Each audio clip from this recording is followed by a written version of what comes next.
நம்மில் சிலர் இன்று கனத்த அமைதியுடன் நிற்கின்றோம். சோர்வாக அல்ல, களைப்பாகவும் அல்ல, நிறைவுடன்.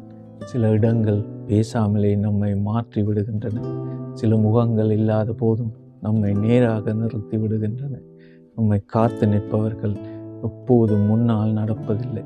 சில நேரம் நம்முள்ளே இருந்து நம்மை நடத்துகிறார்கள். நாம் துயரப்படுவது இழப்புக்காக மட்டுமல்ல, நன்றி கலந்த அமைதிக்காகவும். அதனால்தான் இன்று எதையும் அவசரப்படுத்த முடியவில்லை. மண்போல நம்முள் ஒரு உறுதி அமைதியாக அமைந்திருக்கிறது. வளர்ச்சி சத்தமில்லை, ஆனால் அது தளர்வும் அல்ல. நம்மில் சிலர் இன்று உணர்வது மாற்றமல்ல, பொறுப்பு. இந்த அமைதி நம்மிடம் எதை தாங்க சொல்கிறது? தினை விதைத்தவன் தினை அறுப்பான், வினை விதைத்தவன் வினை அறுப்பான்.